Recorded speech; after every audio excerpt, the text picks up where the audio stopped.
সরাসরি হত্যাকাণ্ডে জড়িত খুনিকে দেশ থেকে নিরাপদে বেরিয়ে যাওয়ার সুযোগ দেওয়া হয়। শিরিন শারমিনকে রাষ্ট্রীয় তত্ত্বাবধানে বাসায় গিয়ে পাসপোর্ট করে দেওয়া হয়। দ্বিতীয় ট্রাইব্যুনাল জানুয়ারিতে হওয়ার কথা থাকলেও মে মাসে এসেও শুরু হয়নি। গ্রেফতার হয় নুসরাত ফারিয়া। এসব নিয়ে খেপেছেন হাসনাত আব্দুল্লাহ। অভিনেত্রী নুসরাত ফারিয়ার গ্রেফতার প্রসঙ্গে ফেসবুকে পোস্ট দিয়ে মতামত জানিয়েছেন জাতীয় নাগরিক পার্টি এনসিপির নেতা হাসনাত আব্দুল্লাহ। রবিবার রাজধানীর শাহজালাল আন্তর্জাতিক বিমানবন্দর থেকে নুসরাত ফারিয়াকে আটক করা হয়। পরে ভাটারা থানার মামলায় তাকে গ্রেফতার দেখানো হয়।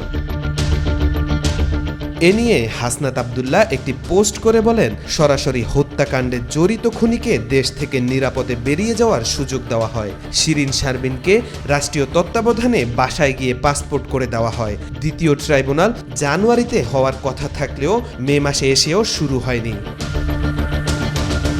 এরপরেই হাসনাত আব্দুল্লাহ লিখেন, ইন্টারিম 626 জনের লিস্ট কোথায়? 626 জনকে নিরাপদে বের করে দিয়ে এখন নুসরাত ফারিয়াকে হত্যা মামলায় গ্রেফতার করে বোঝাতে চাচ্ছেন?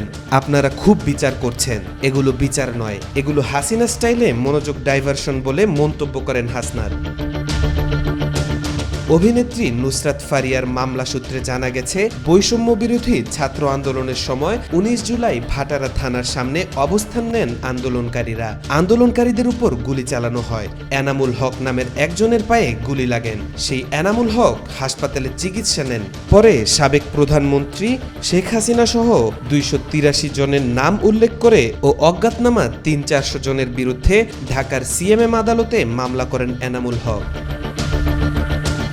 হাসনাত আব্দুল্লাহর এমন পোস্টের মাধ্যমে ইঙ্গিত পাওয়া যাচ্ছে যে ইন্টারিম গভর্নমেন্টের উপর তিনি কতটা ক্ষিপ্ত হয়েছেন। এর আগেও আব্দুল হামিদের দেশত্যাগ নিয়ে তিনি ক্ষোভ প্রকাশ করেছিলেন। তাওফিকুল ইসলাম, আজকাল।